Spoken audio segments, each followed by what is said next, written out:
I think that's gonna keep KD out of an all-time position where he could have been Really? top. Yeah, Okay, I like that pivot. So you think KD on the all-time list is gonna lose ratings because of what he's been able to do as a leader on the team? yes. I feel like if he hadn't been able to lead OKC to one or two championships, he could have been in the conversation for top 10. Let's play what if though. Do you think if he stayed, they would? In OKC, Obviously, we can't bank on who goes where or which free agents would have signed there or who he'd be able to recruit or who they'd be able to draft. But if James had stayed, I think they would have. that wasn't based on James though. That was based on Oh yeah, I know. management. Yeah, I know. But I'm saying, I think those three guys could have won it. But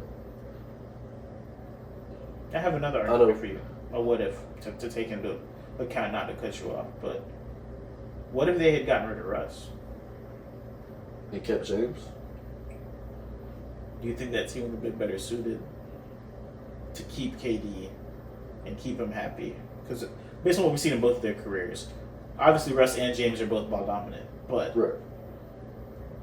James is more offensively skilled. Where I feel like a lot of the issues where Russ and KD would struggle to see who finishes games out, I think KD would be a lot more susceptible to taking a back seat because with the Warriors, with the Steph, who is a lot more offensively skilled, when he would take over games and not really dish, KD seemed okay being in the backseat. Right. Things only got ugly when Russ, who even back then was not a very confident shooter off the dribble, Right. would test those limits and fail, unfortunately, in quite a few of those instances.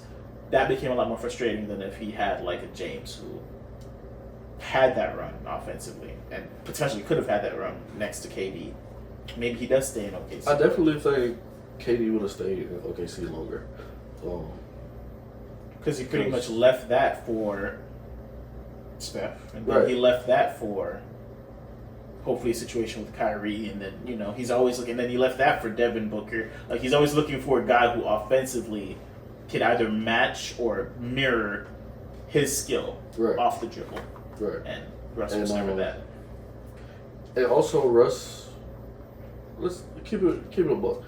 In their early years, Russ was a selfish player. Like, Yeah, um, he wasn't triple double Russ yet. yeah. We see it even when James used to come off the bench, he was playing point most of the time. And James is an unselfish player. He gets his shots up, but he's also going to get the team involved. So I definitely could see KD staying in OKC a lot longer with James. I think it would have been a lot of less headbutting. Yeah. Like, when you have a point guard that's taking 30, 40 shots in a game and you took 20, but you're the best player on the team, you're going to bump heads. Yeah. So, So even with all these things factored in, him leaving for greener pastures, you think because he was never on a team where you could say he doesn't have help, it hurts his chances? yes, most definitely. So let's reel it back, right? So he gets knocked for leaving and going places where he can win championships, right? How many did he end with the Warriors? He only has two, yeah. Okay, so he had two, and he lost in the finals once. So he's 2-1 in finals. Mhm. He won't lead the league in scoring. He won't lead the league in assists or rebounds or anything like that. Injuries kind of derailed that. Obviously, longevity. I don't think he's going to play as long as like LeBron played. Right. So we're going off of eye test and certain statistics.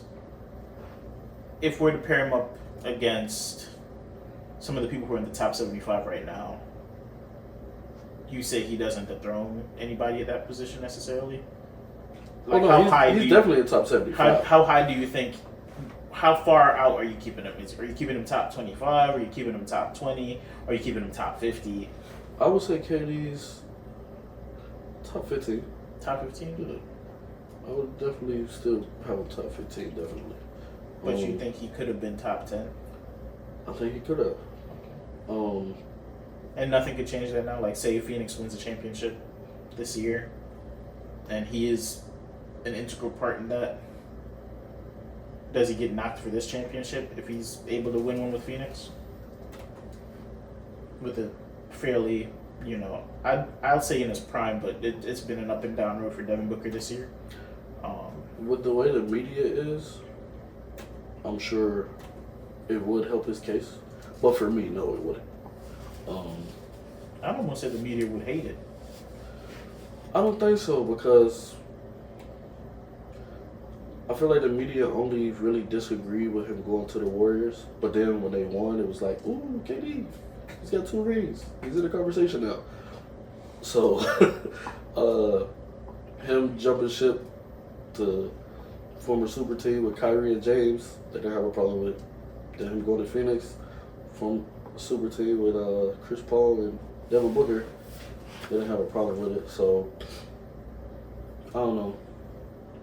But for me, yeah, he could have been top 10. I feel like maybe if he had won 3 or 4 and did it with OKC, at least one, I feel like he could have been top 10. Or you could at least make the argument. So is LeBron in your top 10? You don't give him much knocks for the Miami move?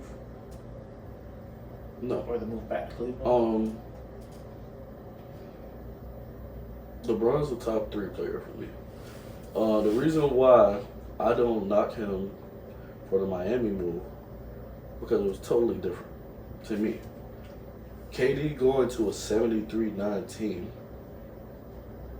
arguably the best team to ever exist, after they just beat you in the playoffs, was the disconnect for me.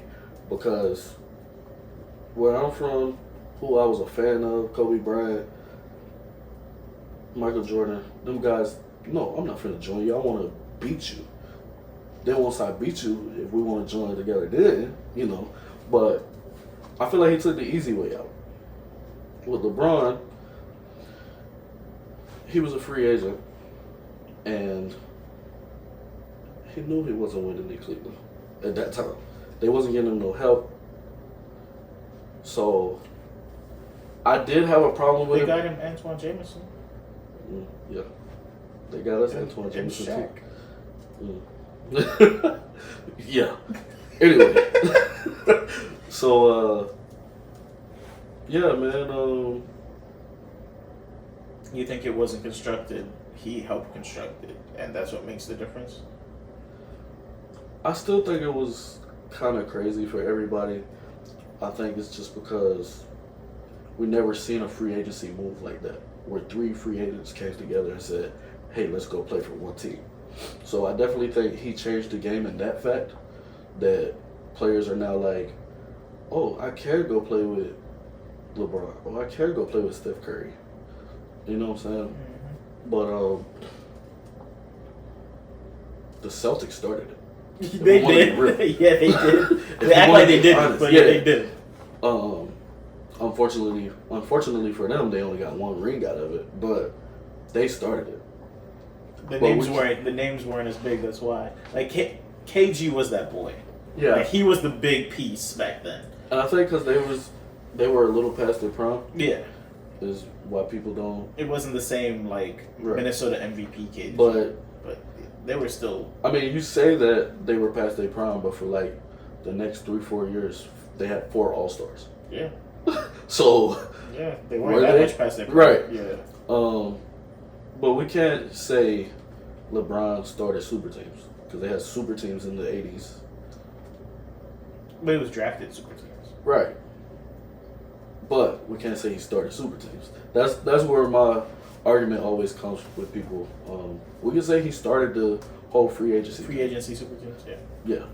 When it comes to impact for that, definitely. But yeah, super teams been here since the beginning, man. Yeah. I feel like things have gotten uglier for super teams. I don't know if you ever saw that report, but all 3 of them weren't supposed to be in Miami. They were supposed to go to Chicago. Oh, yeah. And D-Rose was like... Which... Shouts out to D-Rose for being a dog, but I'm just thinking about D-Rose's point back then. Waited 2 Bosh at 4, LeBron at 3. And Joakim wasn't a bad defender. Joakim at 5. The hate he would have gotten for that. Yeah. But yeah, that was kind of crazy. I was about to say, I want to hear, because you look like you're not sold on that team. I don't think I think they walk down almost every team in the league with that roster. That's why I just feel like it would have been very boring, especially for the Eastern Conference. Yeah. Watching that every game, that definitely would have been Lob City. Like, it would have been nuts. You thought D Wade and LeBron throwing passes to each other was electric? Throw Derrick Rose, which at that point was one of the most electric in-game dunkers in the league, no question. Man, what could have been? What could have been, man? Yeah. But still, even the super team Heat only won 2 out of 4. That's on them though. Yeah, I know. Which is, I mean, they had the pieces. Yeah.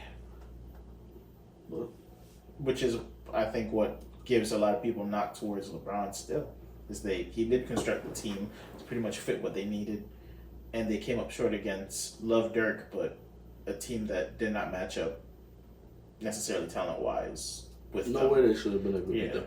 And then the Spurs, who we talked past their prime, they had figured out the most fluid form of basketball, I think, at that point in time. It was a thing of beauty. You think the unselfishness of Golden State was fun to watch. Watch that Spurs team, those 2 finals against the Heat.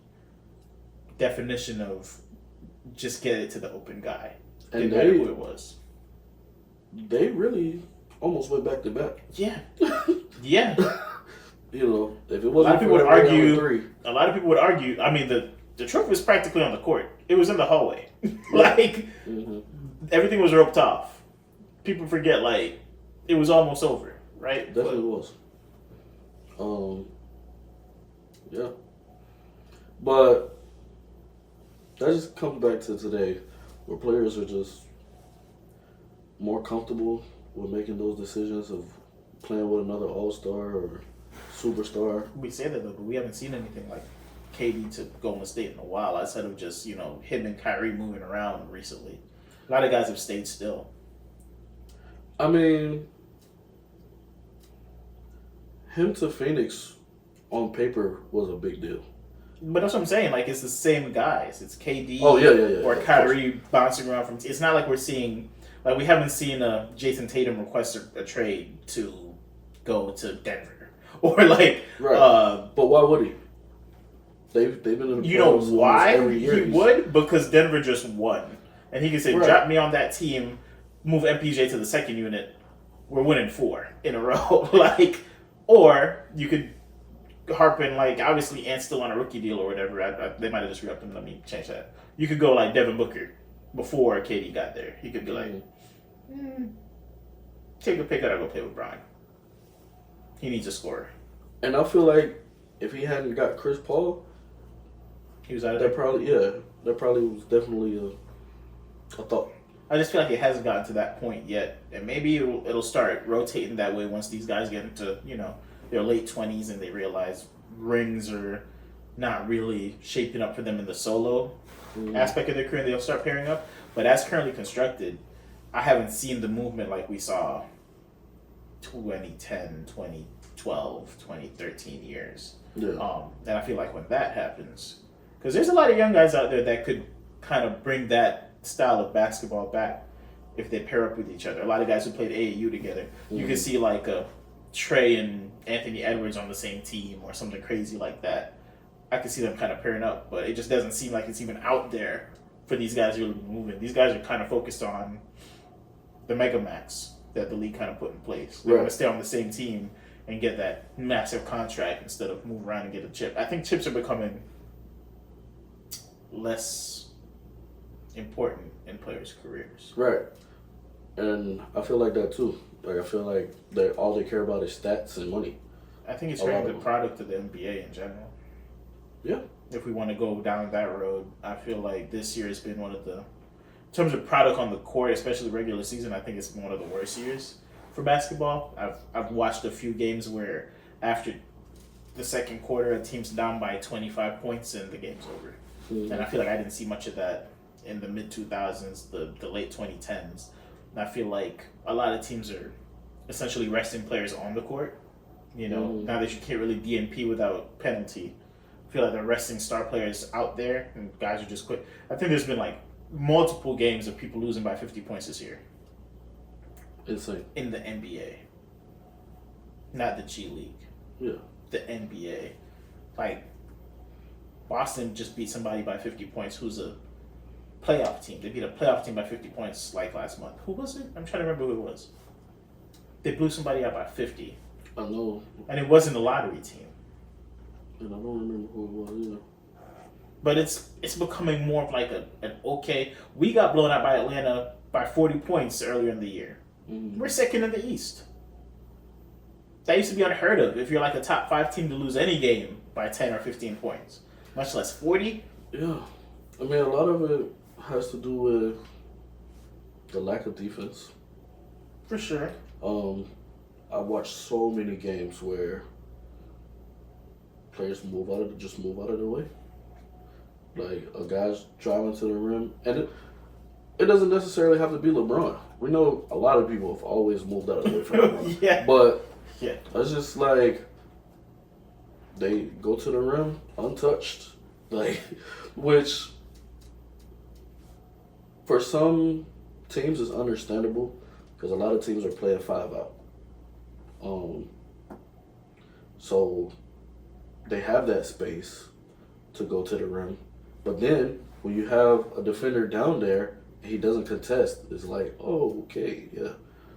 Y'all allergic to playing defense now? Like we just we're hanging it up right now. Yeah, to me it's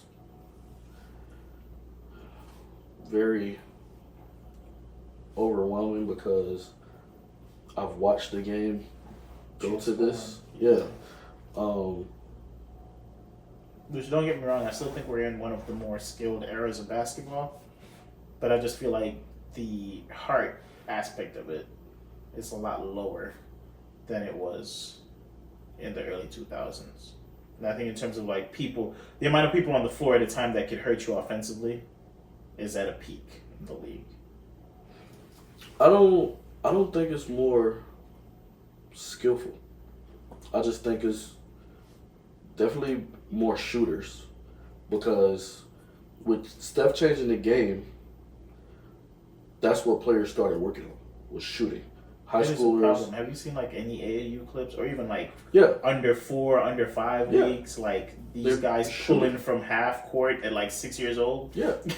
That's what I'm saying. Like, so you have a lot more shooters in the league, which is space the floor. But the other thing is the defense is very lax these days. Like I don't see multiple players fighting for defensive player of the year. You know what I'm saying? Like it's the same couple guys. Which, just to throw it out there, I think Wembanyama should win it, but let's continue. I think Wemby should get it. I think Wemby should get it. He's not even in the talk, but Wemby's averaging like 3.5 blocks and 3.5 steals. Mm-hmm. That's kind of insane. But I digress. You're gonna give it to Gobert because he's tall and he, whatever. But yeah, you're right. Not many guys are aiming to be the best defender in the league. Right. Deciding, okay, every night I'm guarding the best guy. Make the all defensive team. Nobody really cares about that. No. Yeah, you're right. It's kind of gone.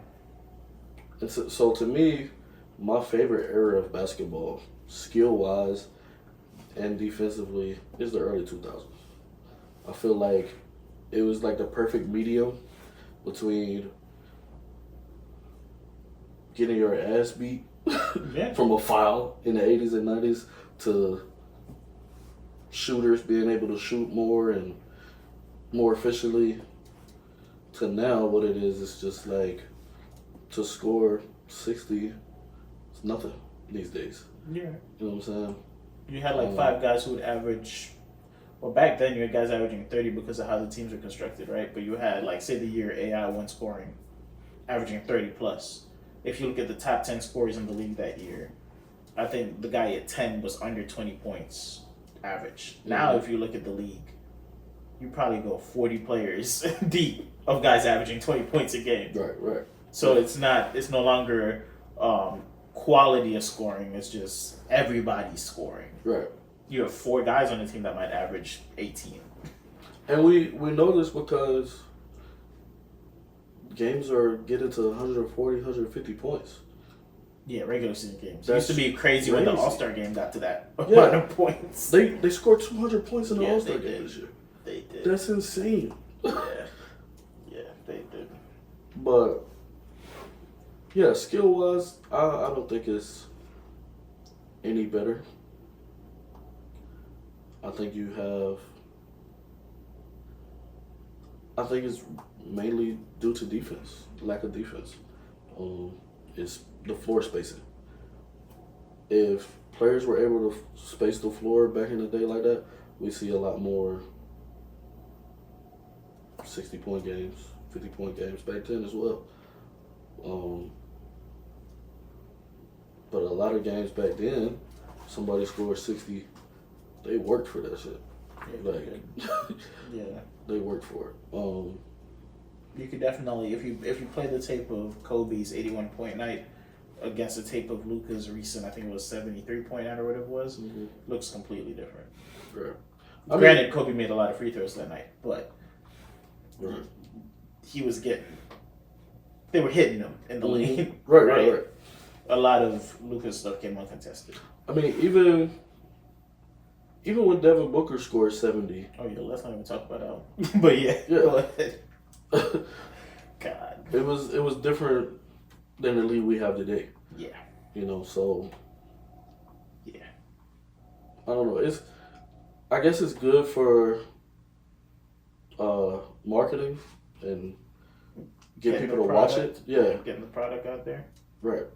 So offense, scoring, shooting. Time it's not. Because I don't want to go and watch. I don't want to watch everybody not play defense and then the game end 150 to 130. It's not fun for me. Which a lot of people that have grown up on the game are not going to like that. But the ones that's coming up new now, era of guys. Yeah, Gen Z, Gen A, for the start over, the new generation that's coming up. They like that. They like that offense, dunking, shooting. You know what I'm saying? No defense. They just want to see the max of what a human body can do essentially behind. Yeah. I don't know. I like to believe that they still like some type of level of competition, and maybe I'm just being a little bit of one of those old heads where it's like it doesn't matter. The regular season doesn't matter anymore, and and maybe this playoffs I'll see if things change, if things ramp up, if guys kind of locked in now that they're there's something to play for every night. Because you've been covering basketball, doing this podcast.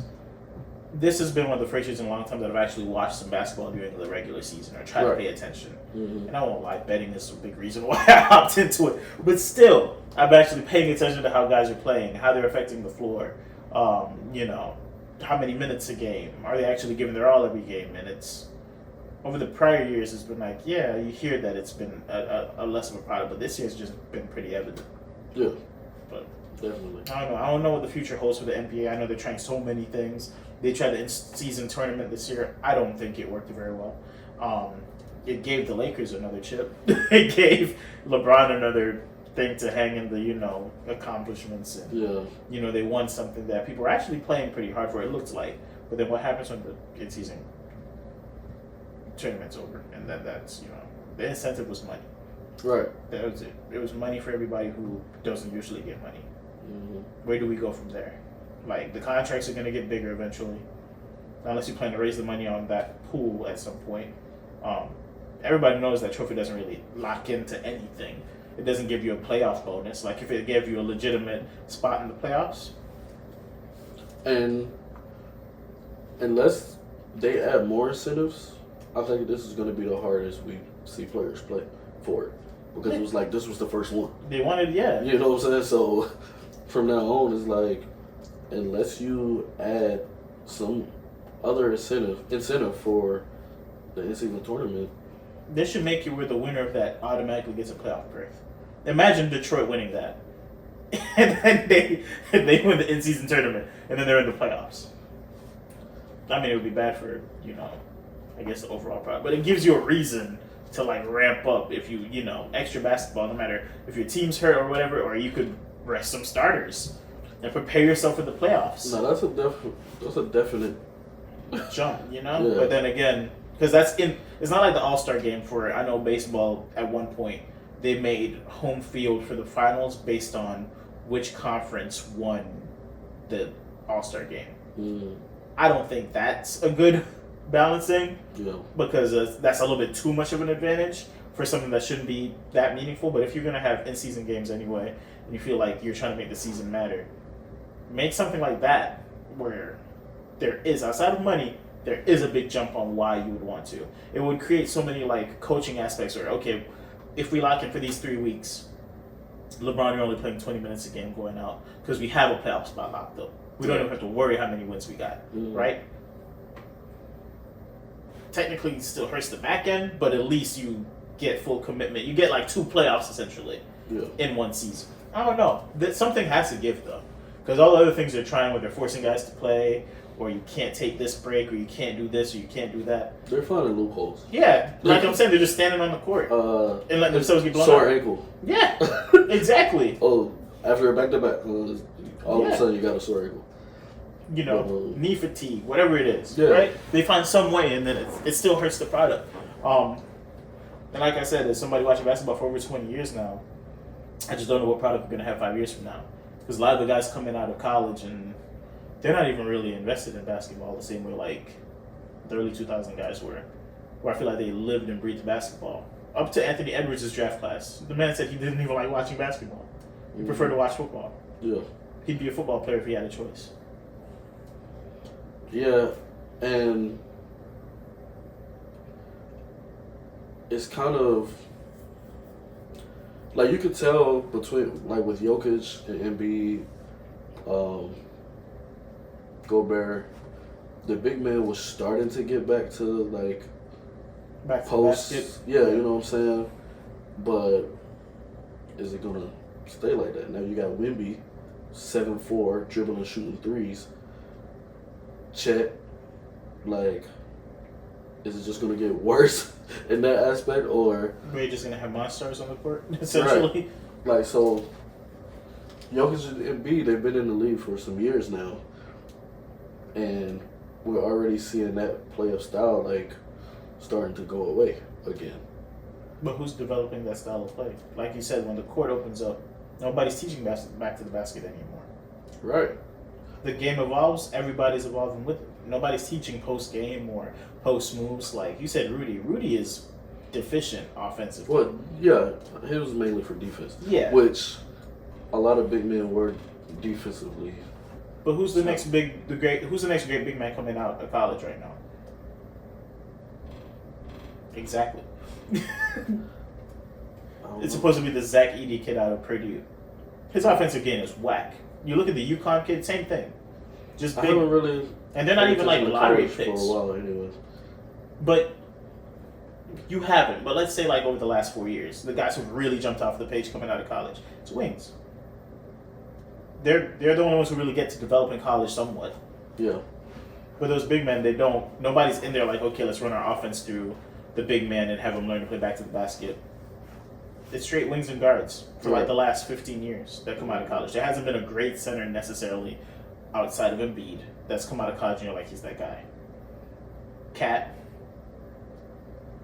Which Embiid learned how to play overseas. So Exactly. Jokic. So Gobert. They all overseas players. But yeah, it's interesting because I like Wemby. I mean, I feel like I don't think he's gonna be LeBron Jordan, but I do see him becoming I think great he has player. potential. Yeah. Because he The shows me potential- up on the both potential, yeah. ends. He's this early in the game for him to commit to both ends of the basketball that much. But how long? That's the thing too. They're not winning, so it's tough for me to say. You know, when these start translating into wins, and some of the stuff he said, the way he talks about basketball, it makes me believe he's a competitor. Yeah, Wemby, 100%. I feel like he's gonna be a great player. Now it's up All to the I'm front thinking, office. if things shaped up a little bit differently, imagine a Wemby instead of Chet. What you mean on OKC. OKC? Because they had the number 2 pick that year, I think. Oh, they'd be number one in the West. Shai and Wemby. They'd be number one in the West. That'd be crazy. That's how quickly his career could have changed. Because everybody's talking about Pop. Love Pop. That's why. But there's nothing that Pop's doing that's letting Wemby do this. I'm sorry. He's not And running any elite offensive schemes. he's All never these had guys. a player like Wemby. Exactly. Right? All these guys are talking about how he's getting paired up with the best coach, is going to be great for his career. It doesn't matter. The guys are not getting him the ball in good spacing. I consistently watch clips of this man calling for the ball wide open and everybody just passing the ball around him. They don't have a true point guard. For No. one. They have a lot of forwards on the court at one time, too. Yeah. Which, like I said, I think at this point it's a front office issue. Pop is doing what he can with what he has. I'm not saying he's a bad coach. I'm just saying, like, Yeah, I know. he's never had to lock in, like, yeah, Tim Duncan was great, but his play is very fundamental and he doesn't need the ball necessarily to show off his skills. Or, David Robinson is a different type of big. Right. Or, the guards that he's had. Wemby is a generational level offensive talent, and the same on the defensive end. Right. You should be able to run your offense through him, and it doesn't seem like they're doing that well. Not at all. He probably should at least been scoring 25 a game this year. At least. I think he's at His 20. buckets are difficult. But Anything he scores looks so hard. Unless it's like putbacks, they don't make easy buckets for this man. And he's 7'4", and moves very well. And from what I can tell, spaces the floor very well. if they had a Chris Paul, If they traded for Trae Young. even a couple years ago, it would have been a very different story. They made it seem like they were going to trade for DeJounte Murray before the trade deadline. Even he would be more of a consistent point guard. Yeah. But it's like you said, he's not really a facilitator either. But with them having another scorer that can score on his own will open the floor for Wemby. Wemby is like, if Wemby doesn't get the ball, they have a struggle scoring. You know what I'm saying? Yeah. What are they, like 13 and something? They're way down there on the list. Yeah, they. Which, I mean, good for Wemby, I guess, because there's another top-level talent potentially coming there. Yeah. But I think when you see what you have in them, you can make that timeline change so quickly if you just surround them with the right pieces. And then the thing is, too, like, they don't really have too much leverage when it comes to trading. Like, who do they have to trade? Jeremy Sochan. They would have to trade multiple players to even get somebody remotely 14 wins, yeah. good. You know what I'm saying? And they have no name value. Unless they got somebody in free agency. Who's going to San Antonio? Exactly. Even though Wemby's down there, there's not enough pieces. You could go to San Antonio or you could go to Dallas where you have Luka and Kyrie. You could go to San Antonio or you could go to Denver where they have one and you have Jokic and Jamal Murray. Like, it's really just him down there and they're losing. And Pop, who knows how many more years you have with Pop. Right. But at the same time, you're right. But if you do go there and it's just Wemby, you can still be who you are as a player. If you went to one of those teams where Luka's the man or Jokic's the man, you might not be able to be who you want to be. We saw that with D-Wade and LeBron. Kevin Love. Yeah, definitely Kevin Love. We saw that with Kevin Love. I definitely feel like... And Bosh to an extent, but he had other things going on too. Right.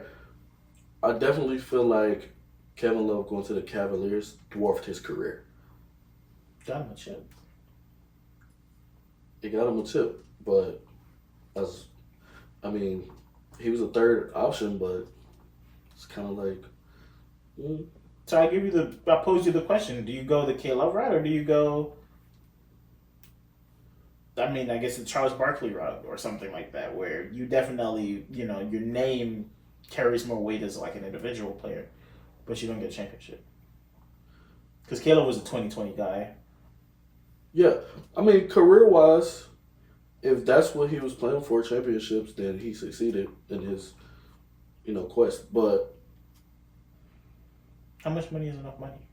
This is even legal basketball at this point. right. Like, how much money is enough money? What do you quantify in life as success, right? Yeah, Because money's going to be out there. And for NBA players, they know that. Gilbert Arenas is the biggest proponent of this I've ever heard. You could keep your four wings. I got 180 million, right? But at what point, what do you quantify as a successful NBA career? Providing for your family, creating generational wealth, never having to worry about money again? Which again, what number is that? Because a lot of these guys that ended up with chips, Robert Horry, Kevin Love, I'd say they did okay financially as well. Right. Just what level of financial stability do you count as success? Which I don't even really think about that part because all of them got money. I was about to say, we're in a whole different bracket. In this day and age. As fans looking at it. But I was just saying it from a standpoint of Kevin Love might have could have made top 75 if he for sure has stayed the main person on his team, or even maybe just one other player. But him going to Cleveland and then the injuries didn't help either. He was already dealing with back stuff at Minnesota too. Yeah, but it definitely dwarfed his numbers. He had to take a back seat, just like you said with Bosch. We saw Bosch's numbers dwindle when he went to the Heat, and then he started suffering with blood clots and a bunch of stuff. But what would have been his career? What would have been his career arc? Like, what would Chris Bosh be known as if he stayed in Toronto and took the DeMar DeRozan route essentially and just ran up numbers in Toronto and made it to the playoffs and got beat every year? And that's true. What would he be? Is DeMar DeRozan going to be looked at as a top 75 player? In an era where everybody's stats are getting so inflated by lack of defense and so much offense, what stats are going to even really matter to say, okay, you were that guy? Right. If we're not valuing chips and we're not valuing stats, what are we valuing at this point to say, you were that guy when you were in the league? And to be honest, in this day and age, I don't know what they're going to start valuing. Exactly. That's what I'm posing this question, but I can't answer it for you. Yeah, because I got no clue. Because the stats are going to get crazy. I mean, depending how long people play. That's what it's looking like it's going to become. Who can put up the best stats? I don't think many people are going to play 20 years. Like, I think the years of that, first off, that doesn't really happen. Secondly... But it's been happening a lot more in recent years because of the advance in medicine. It seems like that, but it's really on LeBron. Like... Well, at this level, yeah. Yeah. I'm saying, like, Steph players is talking about being long, gone... And I think Steph is going to be like, what, year 15? I don't know, but... Is he even I close? just feel like Draymond's year 12 and he's talking about only having a couple years left? Like, and if the contracts are this inflated... should have had only a couple years left. Yeah, if he's... But I'm saying, okay, so... Chris Paul. He's still playing. This is his 19th season. He's chasing a chip, though. That's his argument. Right. I'm saying if you don't value chips, and you know the stats are going to be inflated... KD. What are we chasing? He's coming up on 17, 18 years. Russ, James, they all like 15 plus right now. Exactly. But I'm saying this new era, these new guys coming out who don't play no defense and don't like basketball, right? And don't care about they're chips. not getting fouled like back in the day either. That is true. So, but what's keeping them in the game? That first Mega Max is way more than a lot of these guys got in their first careers too. Yeah. You could play 10 years and leave the league with $450 million. A lot of these guys are getting to that number after being there 15, 16 years. Yeah. So what's going to keep them in the league? Yeah. To chase the stats. If they don't care about chips. I don't know. Just something to think about. But we gotta figure out something. Right? Well, they gotta figure it out. I was about to say, I can't help them. Yeah. I don't know what will change the game or help it evolve to the point where guys are back. Like, okay, you could say you're a fan of Kobe, or you respect his work ethic and you respect how he approached the game, and then you have an opportunity to not mimic, but pay homage to that guy when you get to the league. Right. Will you actually do that? Because he was a guy who's like, play until the wheels fall off. He had 5 championships, was still going at it, came back on a bad Achilles. His body had to fail for him to leave the league. Right. Are you guys going to be that? I don't see many players doing that. LeBron's 4 championships in. I think highly regarded as top 2 basketball players of all time. He said he's chasing Jordan. But even if he gets to 6, nobody's going to put him above Jordan. In the old school. Because again, it's the lure of Jordan. It's not even the numbers. Right. Everybody's going to say Jordan never lost in the finals, like blah, blah, blah. We're not going to get into that debate. But no matter if it gets to 6, I still don't think he'll do enough to prove the old heads wrong. So at this point, what's keeping him in the game? Because it's either I think playing with Bronny is keeping LeBron in the game. Which, that's not even looking... After his freshman year, unless you plan to join him in the G League, bro, like, y'all might have to help the... what's the Celtics G League team? I don't know. But some GM out there is going to be... I don't want to say dumb. Bronny's not entering the league this year. They're going year. to be to the point where, okay, if I draft Bronny, LeBron's going to come. I mean, they're all going to give him... If Bronny's smart, he's actually wanting to play basketball for a career and not just do it for the flash. Because he's going to test his draft stock, and teams are going to tell him he's going to get drafted. We know how this goes. Because LeBron has implanted, as of, up to 3 years ago, wherever Bronny goes, I'll eventually end up there. Right. So they know they'll get LeBron. And if they don't make money off of Bronny becoming a good player, they'll make money off of all the influx of LeBron fans and jersey sales and people coming to watch LeBron play with his son. It'll be a good marketing tactic, even if they fail. Because, to be honest, you could pick a good prospect in the first round or second round, and they suck, and you get nothing out of it. At least this way you get LeBron on your team for 2 years or whatever it is. Right. If he actually cares about his career, he'll stay and actually try to develop. Because I think he's talented. Definitely. And I think he got a bad shout as a freshman because he was dealing with so much going into the freshman year. I also feel like a few players have come out of college prematurely. Not a few, a lot. Yeah, because you do have those guys. They can be one and done and dominate the league. But then you have people like Cam Reddish that maybe should have stayed another year. He should. Because in high school... His boys left, though, so he had to go. But imagine he team still with had him a as pretty the leader. good high draft stock, but he didn't develop the way he should have, And he was a dog.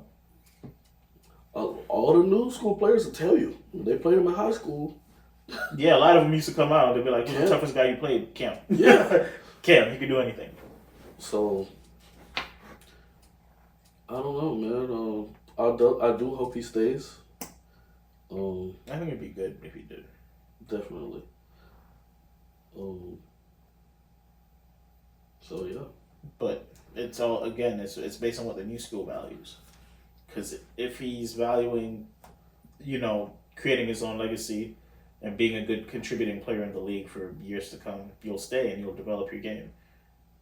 If he goes and he signs a rookie deal, gets some M's, he already has a deal with FaZe. He already has a deal with, I don't know if it's Nike, but he signed a deal. He has a bunch of NIL deals. He's already a millionaire as a college player. Mm-hmm. If he's not worried about developing his game, he's just looking to, be financially stable. He's achieved a lot at 18, 19. Right. Which, when I watch Bronny, I can tell he plays because he loves the game. Like, he's not playing because... He's not a flashy guy. Yeah. He wants to make the right play. His biggest comp is Jimmy Butler in, college. Mm-hmm. I can see shades of that. Yeah. Good defense, smart, reads offenses really well. Seems to always be in the right place to get steals, athletic. Mm-hmm. Shooting is pretty solid, right? He has a good shooting stroke, good form. He looks like he's actually invested in learning how to play the right way. Yeah. So if he is actually that, and you can tell he's a pass first player too. He likes to get his team involved. So I mean, he has potential. They just need to actually help develop that man. No level of training or out of game training and all of that stuff is really going to get him prepared for the next level. Mm-hmm. I think he's going about it the right way. He's not forcing it, and I hope they don't force him in leaving school because you look at LeBron's friend and how he kind of tanked his son's career. No offense to Dwayne Wade, but Zaire had potential. Yeah. And there was just this constant drive to get him in the league as quick as possible. And he didn't have the body or the skill set yet to be in the league. Right. Let him fill out. Let him become a man in college a little bit and then readdress. Maybe LeBron, by the time he gets there, you probably are just a facilitator on the team. You're no longer a 27-point guy because you don't really need to be that if you're trying to play with your son. Right. You could be the 8th man on the bench, which sounds crazy to say about LeBron. Right? But if you wait out 3 years and you're in the league, how old is LeBron now? Shit. 39. Yeah, if you're in the league when you're 42 or 43 on some Tom Brady type stuff. It's crazy to think about. Right? Be like a de facto point You're guard 25, or something. LeBron. Yeah, like if that's what you're going to do. That's crazy. Because it's for Bronny, you might need to be trash. Which he already said he doesn't want to be trash in the league, but you might have to get to the point where you're playing 10 minutes a game and just to get out there with your boy. If you want him to actually be successful, are you willing to take that back seat as LeBron and not be the chosen one to play with Bronny? Right, which is, like you said, it's crazy to think about. Because it just looks like it's never going to happen. Right, because you're 21, he's still a top 10 player in the league. Like, he did steroids, didn't he? Like, I know. Have you ever watched that documentary on Netflix where the guy came out in South Florida where everything got released about all the people he was helping with steroids? Mm-mm. So it's when A-Rod got caught, I think, for the second time. There was like a big reveal. It was A-Rod, a few other baseball players. I think Lance Armstrong got caught in that one too. There was an athlete, unnamed, initials LJ,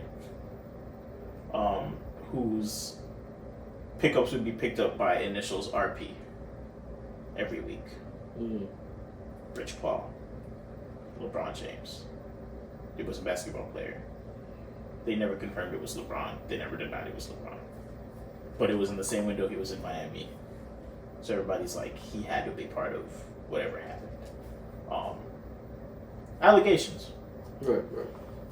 Which, I mean... But a little bit too... not saying he did steroids, but a little bit fishy. Which, again, people could plant that. You could just very well write initials and then be like, oh, there's no... Unless you have video proof and all of that. Anybody could write initials in the book and say it's for this guy, right? But with the longevity aspect of things and just how long he's been at his peak, it seems almost superhuman. So it is. Yeah, like because I mean, even we seen Tom Brady have a long career, but you can tell he was slowing down. He wasn't the same Tom Brady. Which his career was never facilitated on just straight up athleticism. Right. Yeah, it's not like he was Mike Vick, and then you're 21, he was Mike Vick. Or enabled him to last for so long. But with LeBron, it's like, he's still dunking on people.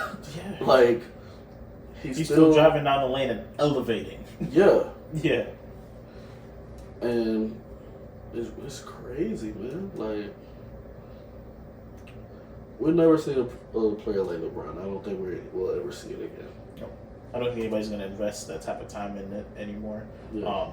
Commit to it like that. Just have the run he did. Because, again, you say it's not really skill, but I still think there's so many people on the court that can hurt you. Because even if you, for example, if you drop this type of game in the 90s, a lot of them boys couldn't shoot. I don't care how much space you gave them, right? Like, they're not making those shots. You just have so much parity in the league that's going to be tough to see somebody dominate a conference. 7 straight final appearances or whatever it was. It's not going to happen again. Right? Like, shifting teams still being in the finals every year. I don't think you're ever going to see that kind of run again. And then, just to facilitate every aspect of the game, take a break on defense sometimes. But like passing, rebounding, scoring, to see somebody execute every level of the game consistently for 22 years, 21 years. I don't think he's retiring after this year, so I'm gonna call it 22 years. Yeah. I don't think you'll ever see that again. So I don't think so either. Definitely for not that long. no. People aren't investing in their bodies like that anymore. Yeah, 20 points a game at least for a 21-year career. It's insane. 40,000 points. It's insane. Yeah, people thought it was untouchable. That's why I always hated the argument that LeBron wasn't a scorer. Okay. You can't score 40,000 points not being a scorer. Can't average 27 points a game not being a scorer. Just because he's a passing player, he never averaged more than 10 assists a game. Most of the time it was like around 8. It was 6, 7, 8. Yeah. So you can't. He's a great passer, but he's a scorer. You know what I'm saying? Somebody like Jason Kidd, that's a pass first player. Mm-hmm. You know what I'm saying? Steve Nash. Steve Nash was passer, sure. You know, LeBron. It maybe gave that appeal because he might go a quarter where he doesn't take a shot. He's just passing. Or pass up the last shot, you know what I'm saying? I think that's more what did it, was the passing of the last shot. But, yeah, you don't score 40,000 points being a pass first player. You know what I'm saying? It's kind of insane to me. Somebody who's a scorer, Melo, Yeah. who Buckets. almost lasted almost as long as LeBron, 18, if you take that year off. He's not even at 30,000. You know what I'm saying? So that should tell you something right there. KD, he's not even at 30,000 yet. He's a scorer. You gotta also consider though, like LeBron played a lot of extra basketball.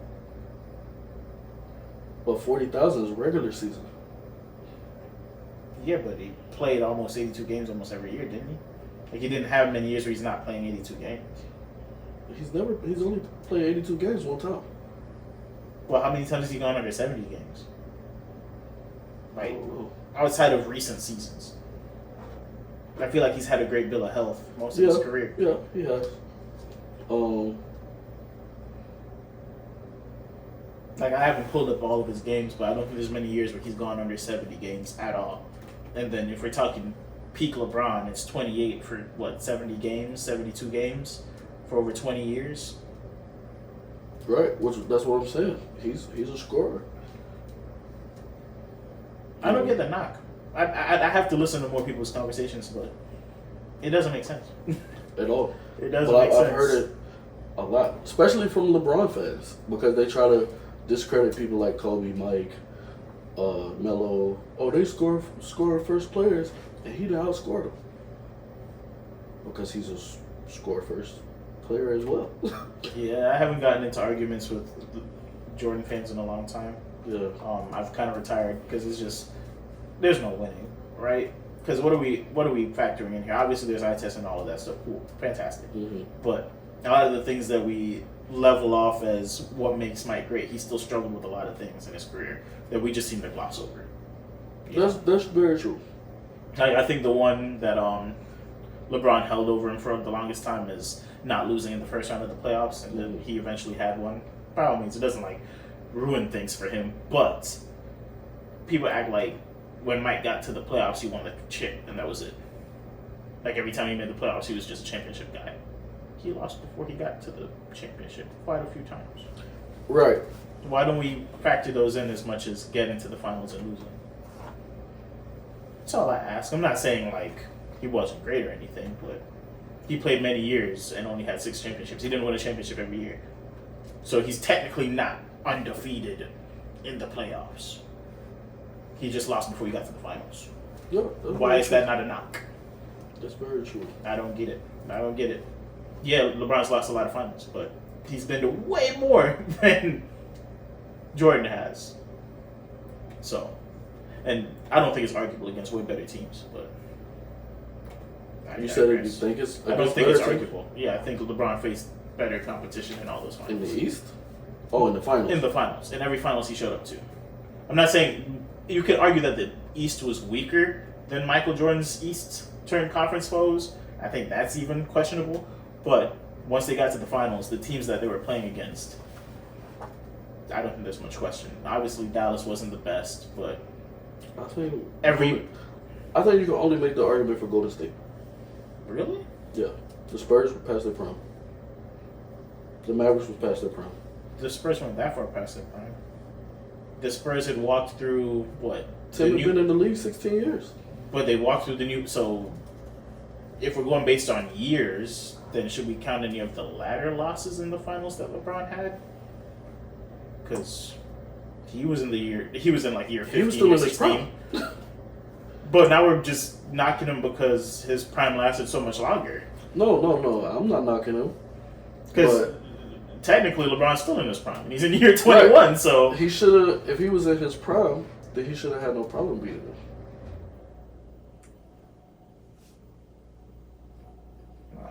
I feel like... I think the Heat that Spurs team... any of those finals. I think that's arguable.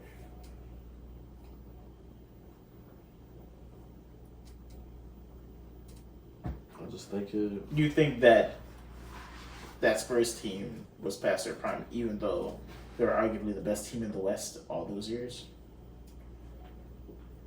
Not arguably. I'm pretty sure they were a number 1 seed out of the West for like one of them. I think they might have been a number 2 seed the second year. I guess who? The Lakers were done, and the Warriors hadn't become what they were going to become yet. Dallas. OKC one of the years? No? Like, those are still talented teams. We're not even talking about... So, okay, if we break it down that much... Okay, so you just named the 4 teams that went to the finals against LeBron. Who on that Jazz team that Michael Jordan beat outside of... Who did they play in the West? The Lakers. Kobe, Shaq Lakers. But they were youngins. So that's the same argument. Kobe was, but they were both all-stars as well. Yeah. Like, it's actually... I mean, they don't really get much flack for it today, but they got a lot of flack for being swept before they won those championships. Like, they got swept like 4 times. Which they shouldn't have. You know what I'm saying? Who was on that Cavs team that the Chicago Bulls beat to get there? Who was on what? The Cavs team that the Chicago Bulls beat to get to the finals. In 98? Yeah. 97? Wouldn't consider that a really strong team. The strongest team they probably faced was probably the Pacers. If you look, we've seen that. You had the Knicks at one point that they didn't even really run into the Knicks that often because the Pacers usually ran into them, but the Knicks had Patrick Ewing and supporting cast, John Starks and stuff. But so are we... So my argument is the level of talent on the floor, right? Because you're saying past prime, but I don't think these guys' prime were even that great, is my argument as well. Like, if you drop that Spurs team in that era, in year 16, Tim Duncan, his game's not even based on super athleticism anyway. His skills were still polished. He was still an effective player, still averaging a great deal of points, and then had a rising Kawhi on the back end, right? If you drop those teams in the 90s, I think they're better than any competition Jordan faced in the finals.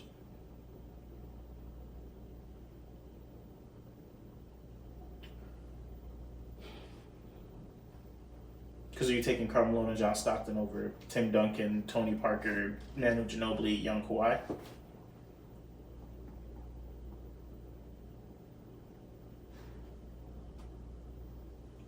You have a point. Or are we taking... Again, this is baby OKC, though, so I don't even give them too much credit, but the players that KD and James Harden and Russell Westbrook turned into over their entire careers were all on one team. Right. Which I also think people factor that in, too. They look at these players' careers that LeBron faced, not necessarily at the time that he faced them. But we don't even look at who Michael Jordan faced. But we do. Not really. How not? Because he won 6 championships, yes, Mm-hmm. but the teams weren't elite level teams. Is that his fault? No, but why is it He played that the Lakers.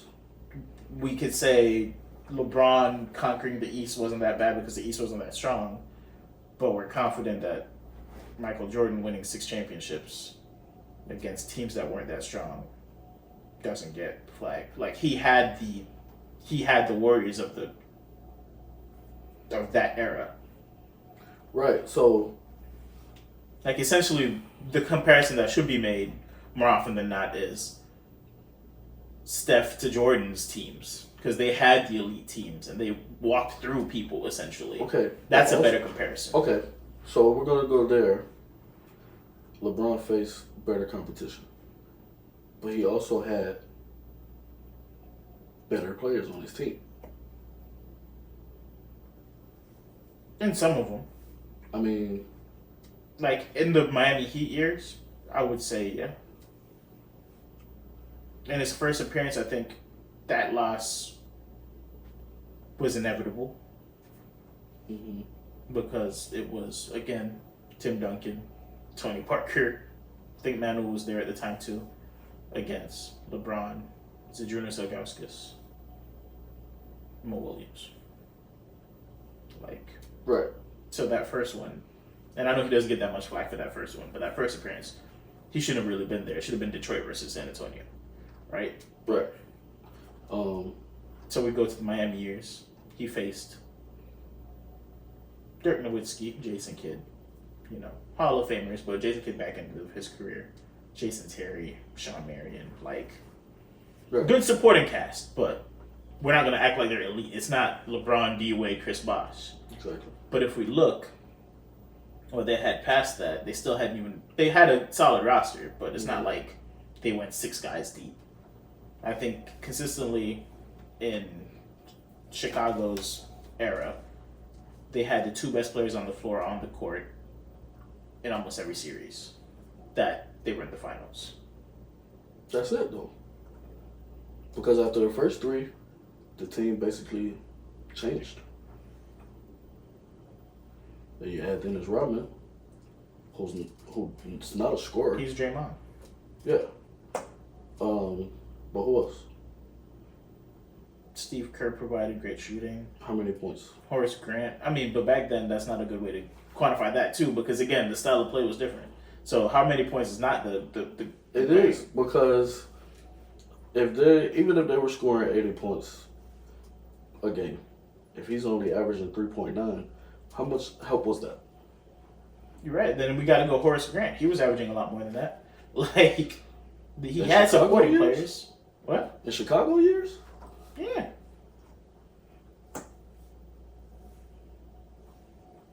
I just believe again, if we're dropping teams into eras, right? Mm-hmm. Obviously, the style of play is different. But Right. if we're dropping teams into eras, and you're allowing LeBron's Miami Heat team to face any of the people that Jordan faced in the finals, and I'm not saying he wouldn't slip because he slipped against the Mavericks, right? Mm-hmm. Which I think could be compared to some of those teams that Jordan beat. If you drop the ones that gave LeBron and his teams the most trouble into that era, they're easily the best competition that Jordan would have faced. But if you do a reverse, it's not the same.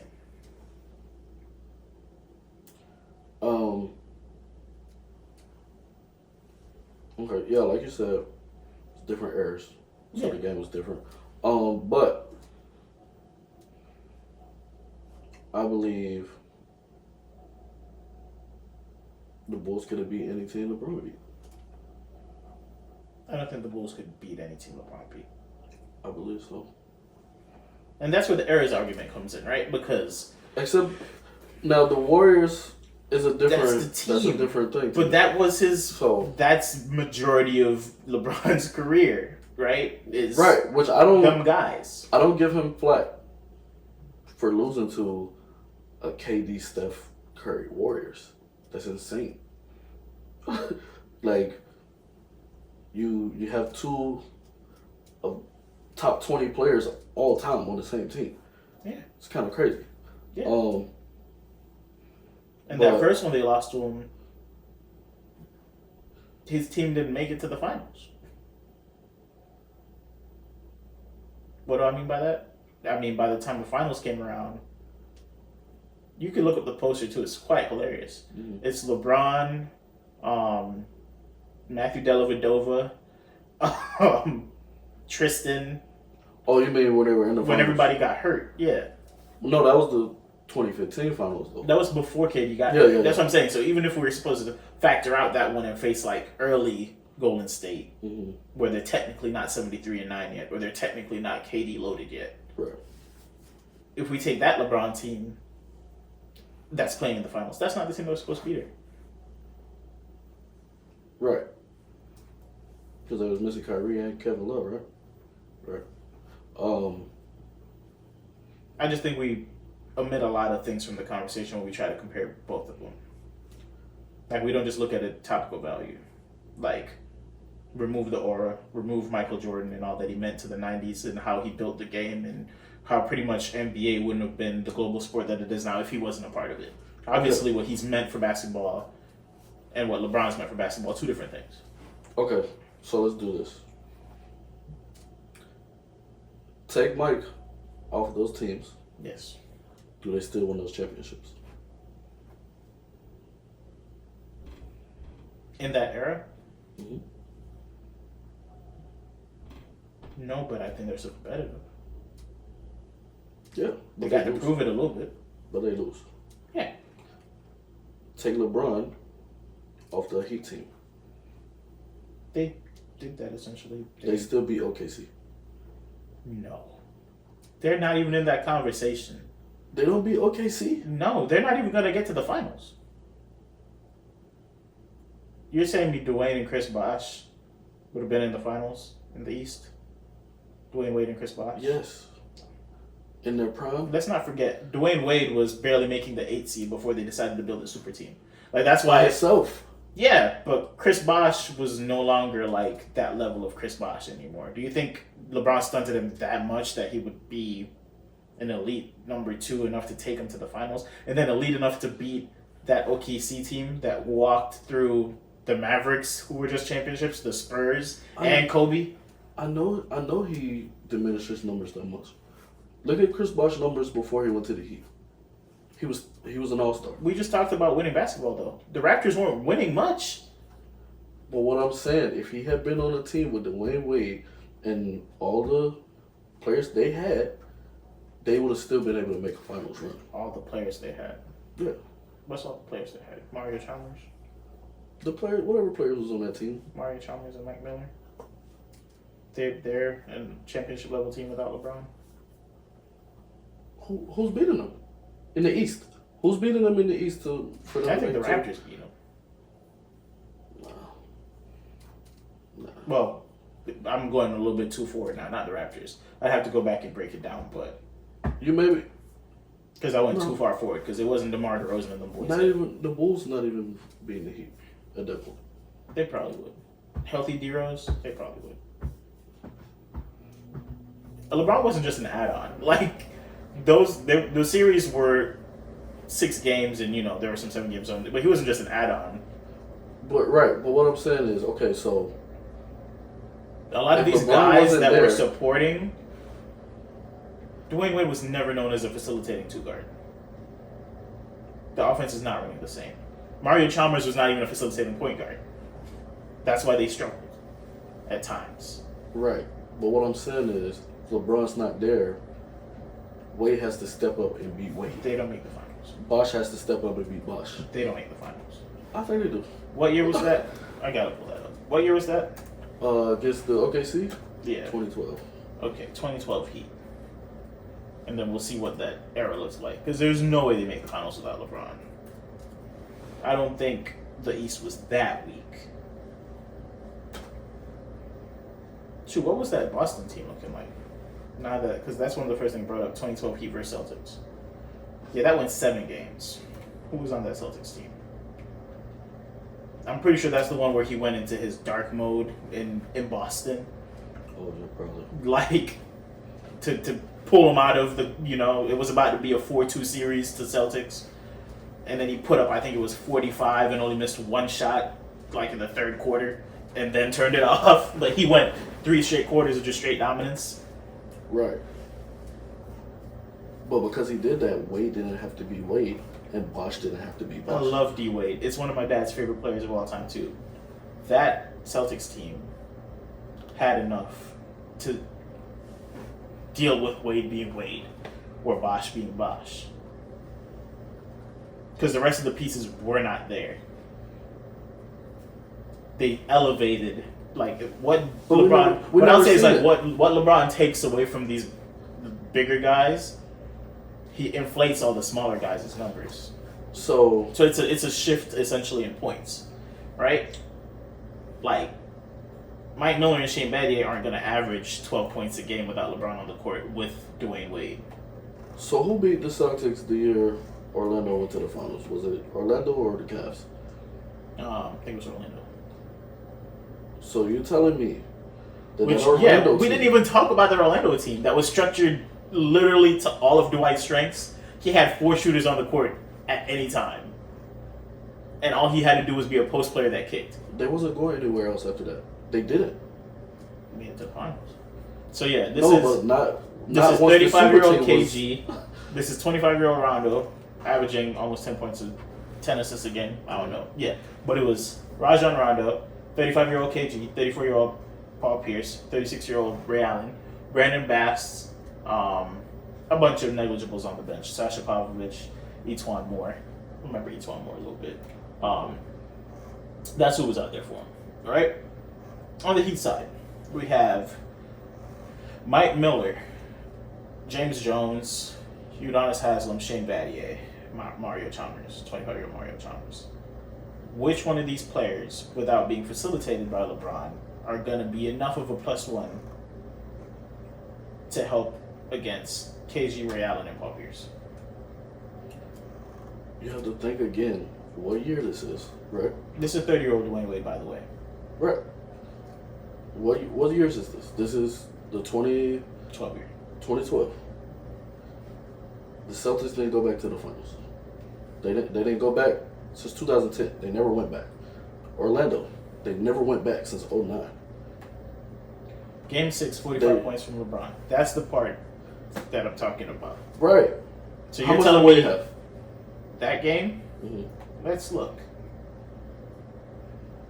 You're telling me Dwayne Wade is just going to magically erupt into 45-point LeBron? Dwayne, with the game-deciding game in Boston, they're up 3-2. Game-deciding game in Boston. You think Dwayne Wade turns into 40-plus point unstoppable scoring force and takes them into Miami for Game 7? He doesn't, because in previous years, that was the issue. Didn't have enough help. By himself, exactly. But that's where the But argument now is. he has Chris Bosh. But the matchup is Chris Bosh KG. So we got to factor in who's on the court. Right. Those are, I don't want to say cancel out, but essentially, those are two players that are going to give each other issue on both ends. There was no one to stop LeBron. That was the issue. Paul Pierce and Ray Allen could supplement that scoring for Dwayne Wade. There's no comparison for LeBron. If you pull LeBron out of the equation, you say Dwayne Wade's going to elevate to this insane level of scoring and win that game in Boston. I just don't see it. And I love Dwayne Wade, but he was already dealing with injuries back then. Right. They were expected out of the league in 3 years after this. Dwayne Wade this game had, which again, it's not fair because LeBron dominated the ball start to finish, but in this game, why are they giving me all these stats that are not just the final points? Let's see. All right, here we go. Dwayne Wade ended with 17 points. How many shots did he take? Not many. Well, he took 17. He was cold. He was 6 for 17. But, again, LeBron started off the game and almost the entire first quarter, it was just him going downhill Right. or him pulling up from mid-range, putting up anything that was going in. So the entire complexity of the game changes if you take away LeBron's initial scoring in that game, where he just decides, I'm taking this game over. Now, do we believe it just magically turns into Dwayne being that guy from the opening tip? all the way through the game? Do we just think that's how it would have translated? I mean, D-Wade definitely still had it in 2012. You know, he probably should have won the MVP in 09. Oh no, I don't discount that. I'm just saying, leading up to this point, there's history showing it too. Miami and D-Wade weren't on the best of terms already. Right. Things kind of shifted once LeBron got there and Chris Bosh got there, and D-Wade didn't have to be Wade County D-Wade anymore. Right. And I think if we drop him in a situation where he has to take on this big three, it's a lot. It's a very daunting task for D-Wade and Chris Bosh. All love to Chris Bosh, but he has literally the guy to oppose him on this roster. And I think it would be a tough matchup. That's all. And I don't think it's as simple as they would have made it past Boston and then all is well. I think it would be a difficult task. In their prime, yeah, maybe. But like we said, by the time the Celtics got together, they were past their prime. So and they were still making it to the Eastern Conference Finals and worried about LeBron. They were still making it to this Eastern Conference Finals, and outside of LeBron going for 45 in Game 6 in Boston, they're probably in the finals. And that's the past their prime. Just saying, history looks a lot different if they win. That's right. Right? And it's not like it was just LeBron had his regular 28 and they cruised past him. It took an otherworldly performance on their home floor, or the series is closed out. Mm-hmm. It's the same thing people say with the Ray Allen shot. Sure, history looks a lot different if he doesn't hit that shot and the Spurs win. That's warranted as well, right? But it's not like Ray Allen had to go for 45 points for them to steal that game. Right. Ray Allen hit a shot that hits. This is what happens when you start bringing what ifs, because then it's just a bunch of what ifs at that point, you know. I think the topic at hand was LeBron's record in the finals versus Jordan's record in the finals, and who they faced.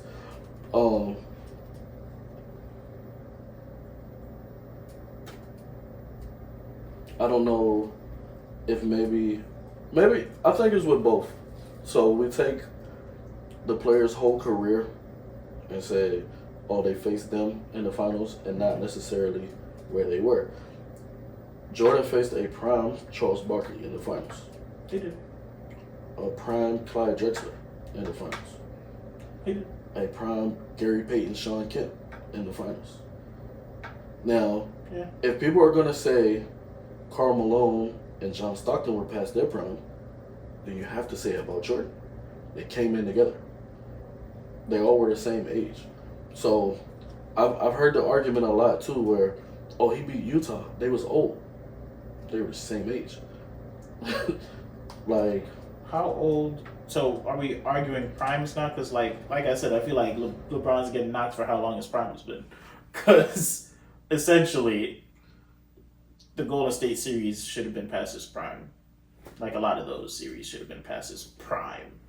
right. Like if Miami was supposed to be his prime, everything past that should have been past his prime. So I actually feel like the second stint in Cleveland was his prime. I feel like it was even better than the Heat. I think his game evolved a lot more. Let me see if this camera's still on, because we going. Yeah. It is. Shouts out the camera. Um, iPhone sponsor me. But yeah. Yeah, but yeah, it's unfair to compare his longevity and how long his prime has been. But it also comes into question when you talk about total points, total assists, total rebounds, how many times he went to the finals. Like, it has to become part of the conversation, because now, at first it didn't really matter, but now it's 6+ years past Jordan. You know what I'm saying? So now what are we going to go off of? And the evolution of the game as well, because if you're talking about, things lightening up defensively and offenses being able to put up a lot more points, he's been a part of this new school for 8 years. The thing is, he's been a part of all the schools. So, like. Yeah. Which is also why I still edge Jordan over LeBron. Um, he's the highest average scorer that we've ever seen, 30.1 points a game. And he did it in a Era where things were a lot more difficult to yeah, get off. it was a tougher league as far as the actual mentality of players and physicality. And players didn't score as much. And if I'm going to knock Jordan for the people he played with or against in terms of offensive, you can't really factor in assists then, because if we're going to argue that Jordan wasn't a passer, if everybody can't really score, why would I be passing this ball to you? Right. While LeBron played with skilled shooters and stuff, so of course he's going to get a lot more assists. Right. The players are more skilled in LeBron's era. And early in Cleveland years, a lot of pick and roll. A lot of pick and roll. That wasn't Jordan's. Different positions too. Yeah, that's right. But that wasn't Jordan's thing. Jordan wanted to kill you scoring. LeBron is not like that. No. You know what I'm saying? So, I seen somebody say on a different podcast that it wasn't really the rings that made people say Jordan was the greatest of all time. They was already saying that in '88. Yeah. So the rings just kind of like elevated it. So are we basing the GOAT conversation on the eye test? Or are we basing it on what we saw, or how it looked, or how it impacted the game? So if that's what we're doing, then I could kind of get down with people saying Jordan was the greatest because, again, the mentality he brought to the game, how he approached the game as a scorer, how he impacted the game as being the best player on the court at all times. If that's what you like. But on the flip side, I think the amount of facets that LeBron impacted the game as the best player on the court should also be drawn into question. Yes, scoring is awesome. Mm-hmm.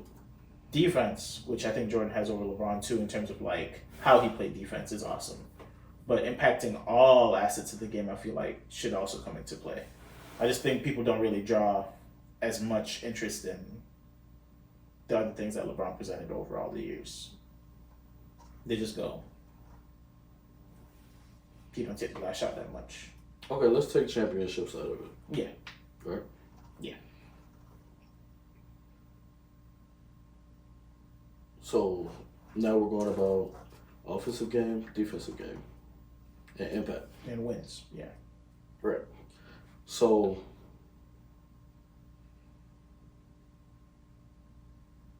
Jordan didn't really have a team his first few years. LeBron didn't really have a team.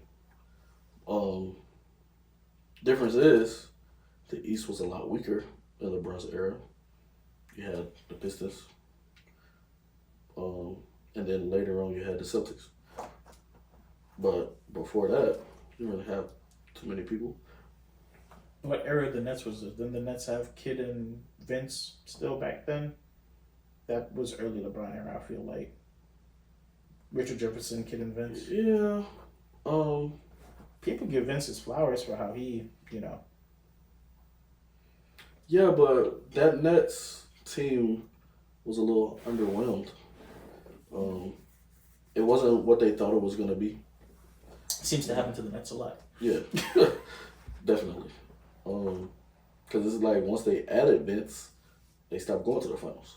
Yeah. So I don't know if that helped them or messed them up. But yeah, so the Eastern Conference in the 80s, you had the prime Celtics, the prime Pistons, New York was up and coming, Sixers were still dominant. So you taking this physical game, you throwing this. That's another thing. The age coming into the league is different too. But immediately, right off the bat, Jordan passed the eye test. His second year, scored 63 points in the playoffs against a prime Celtics team. Insane. LeBron didn't pass the eye test early. It was still questionable. They were calling him the chosen one before he ever played an NBA game, but if we're keeping it 100% honest, Carmelo should have won Rookie of the Year.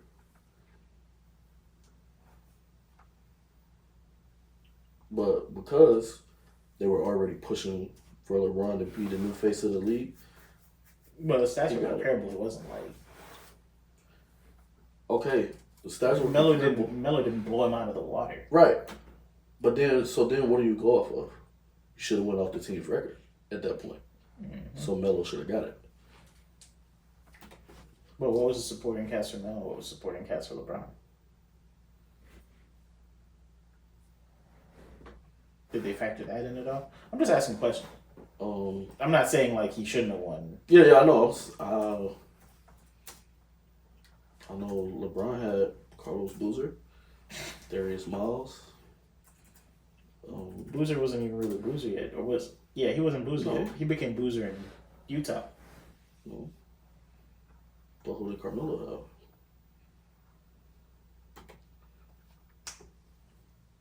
I don't know. He might have had Marcus Camby at that point. LeBron had 26 and 5 essentially as a rookie. Mm-hmm. How much did Melo average?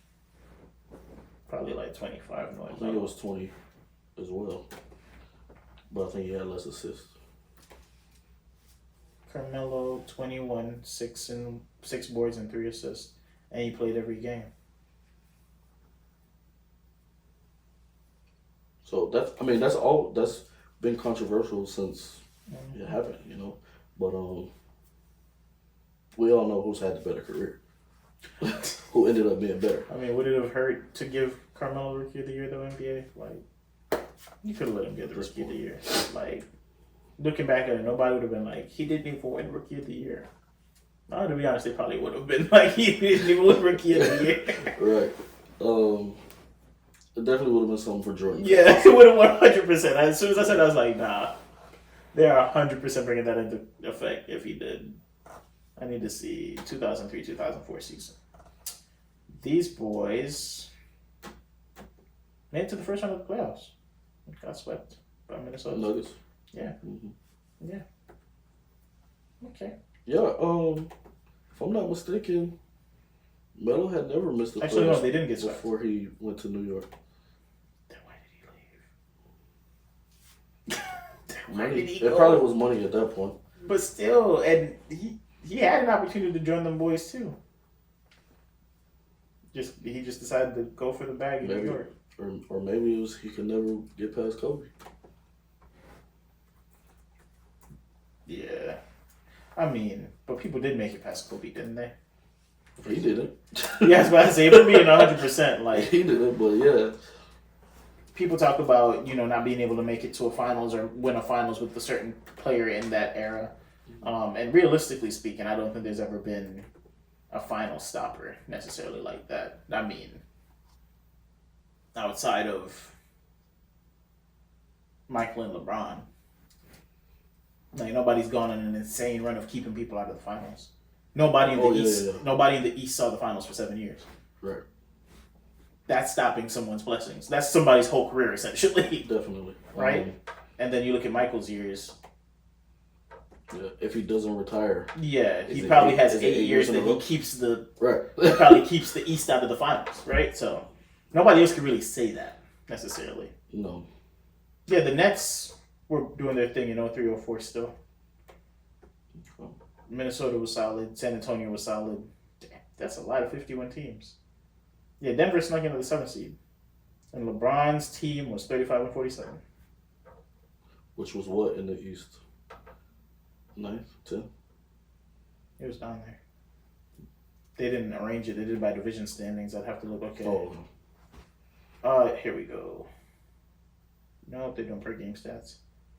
Websites be tripping, man. Y'all need to picture stuff. Why would I want to see division standings before conference standings? That makes no sense. Now I gotta do math, but yeah, they look like they were somewhere around ninth. Yeah.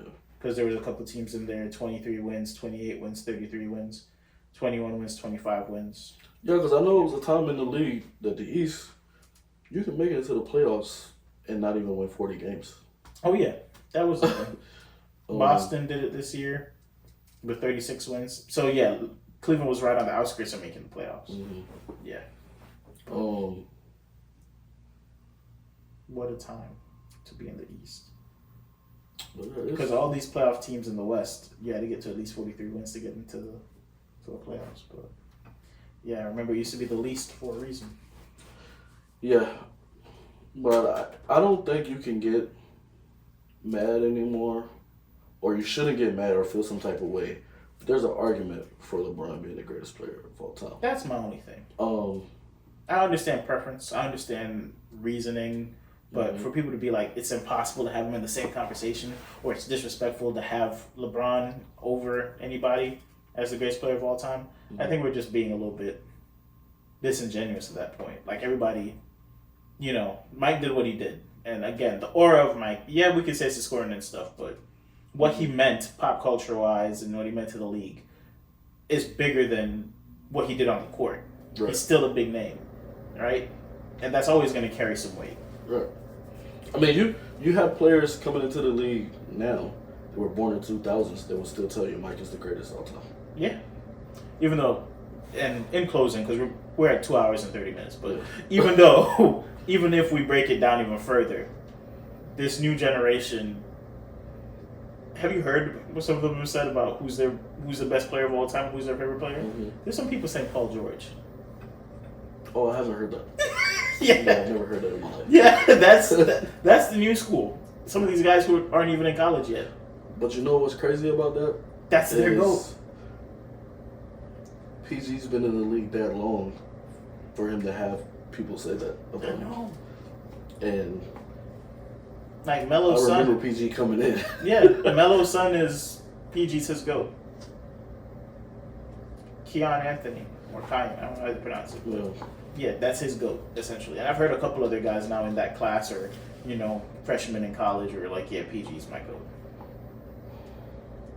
So, like, us arguing over LeBron or Michael, now that's not even what matters. Yeah. Everybody's like, okay, at this size, with this skill set, that's what I consider my greatest player of all time because he has all the tools at that height or whatever. People are literally just looking at the tools and how he plays the game of basketball. So, not the accolades, not the scoring, none of that. The thing is, I feel like too many people associate greatest with favorite, and they have to get out of that. Yeah, I had to. I have a lot of favorite players that I love to watch them play. I love their game. That are not in my top 10. Brandon Jennings is my guy. Yeah. I love watching Brandon Jennings. And then if I told somebody that Brandon Jennings is the greatest point guard of all time, they're looking at me. Yeah, like. Did you go in like a coma what time? Before and then after? like what happened? The alternate universe? Yeah. You were awake for his 55-point game and then you went back to sleep? Like what happened? But yeah. But BJ is another what if. Because he was showing flashes at the beginning, but I don't know what happened. His style of play is not an NBA style of play, especially for where the league was going. He wasn't efficient. He wasn't as efficient as Curry, or developed his game to be as efficient as Curry. He'd have Curry-like moments, but his offensive game, once it went cold, would kill a roster, right? They didn't surround him with the same players that Curry got surrounded with. He had decent supporting cast here and there. He had Ersan Ilyasova here. He had Monte Ellis for a couple, years, and then they gave him guys here and there throughout his career. Michael Redd for like 1 year, OJ Mayo for like 1 year, but he never had a solidified. He had Andrew Bogut, who then eventually went to the Warriors, but he never polished his game enough where you had to worry about him as a shooting threat every game. Yeah, I agree. You're right. But when he got hot, yeah, I just like heat check Brandon Jennings. Like, obviously his best game is Game 7 rookie year against the Warriors. They were down by like 15. He had only scored like 10 points in the first half. It erupted for like 40-something in the second half. Mm-hmm. But it was literally just come down to whatever he put up with going. Brandon Jennings dropped 45 on us in high school. My high school used to play Oak Hill. Like, that's how good we were. Oof. Yeah. Yeah. And you guys probably saw some slaughters then. Yeah, so just going off memory, I know we played Brandon Jennings. We played PJ Harrison. I remember him. He went to UNC. Yeah, we played Thon Maker. That boy was 30 when he played y'all. Like 30 years old. No. Thon was... No, he lied. Yeah, but... He was a freshman. He's in high school. He was a freshman when our team played him. But he was still a dog already, like... Freshman. Yeah. I still believe he had a fake birth certificate. Probably. I rock with Thon. He got drafted by the Bucks. I was happy. But I knew he was capping about his age. Like, everyone, like, no offense to that area of the world, but they just be giving you whatever birth certificate if you want to go be in high school. No. And his game never developed, but I mean, he was 6. When he played y'all, he was probably 6'10". Something insane like that. And in high school, with that size, he moved fluid. All he had to do was run the floor. I'm not gonna Had a lie little bit to of a you. jump shot on him. I think he was already 7 foot. See? Honestly. Yeah. Because he had like 10 blocks that game, too. So. Yeah. Like, we played him. Actually, one of my homies, he dunked on him. Okay. I hope you got a picture of that and hung it up. Yeah, it's a video somewhere on YouTube, but I don't even know what you gotta look up to find it. But I think they still end up losing the game. He's Thon Maker. Yeah. Like, you know what I'm saying? So when you realize basketball is just not gonna be a past high school thing for you. yeah, and then when you realize that some of the worst players in the NBA are still way better than anybody you ever faced. Yeah, ever. Like, People roast Austin Rivers now. And my high school I went to was just an Inception. So we were the first like full freshman to graduating class that went to that school. And we took a jump in talent because we had these twins, well not twins. One was an older brother, younger brother. They were like 6'4", 6'5", athletic, and we're playing pretty well for, Brevard County. Mm-hmm. So they took a jump and decided to play a team in Orlando. Team wears orange and black. Happened to have the number 1 player in high school on the team. Mm. They go up there to go play Austin Rivers. And they ended up on his highlight tape. A lot. I believe it. A lot. And them boys came back and were like, you could tell, like, when you see what an NBA level player looks like, and you think you're like on that level, everybody's plans changed. Nobody was talking D1 anymore, really. I mean, one of them still ended up going D1. I think he ended up playing for like Auburn and stuff. Like, he had a good career. Mm. But a lot of guys were just like, there is a jump from playing people in the city to playing Austin Rivers. Yeah. And ended up on his highlight tape. Like, he was catching lobs on people. He was coming down the lane on people. Yeah. There's a lot of players that high school highlights crazy. Crazy. I still go back and watch some. AR is definitely one of them. I mean, Austin Rivers AR. Initial AR. Yeah. Aaron Gordon in high school. It's crazy. He was Baby nuts. Blake. Yeah, Baby Blake in high school. Like, he was nuts. Yeah. I remember when he committed to Zona and stuff, everybody was like, he really about to be that guy. But and he was that guy. He played well for Orlando for a bit too, but right. He's definitely way better in his role now. Yeah. He definitely fits there better. His offense just never grew. Everybody expected it would like evolve into something else. No. Mm-hmm. Not every guy was big, tall, and athletic. Well, I mean, it's not to bring it back to LeBron and Jordan, but people see LeBron and they're like, okay, similar athleticism, similar height. LeBron developed into this guy. Imagine if this guy could do the same. They did it with, obviously, homie. There was this other guy at Arizona. I don't remember his name. He had like a 3-year career. They kept giving him that that jump on like if he would be the next, small forward that would jump out that way. He never really pushed into that. Mm-hmm. But everybody thinks 6'8", decent athleticism, could potentially be LeBron. Yeah. But it's not that simple. It's not. Like Andrew Wiggins. His highlight tape, crazy. Mm-hmm. Offense never really got there. Yeah.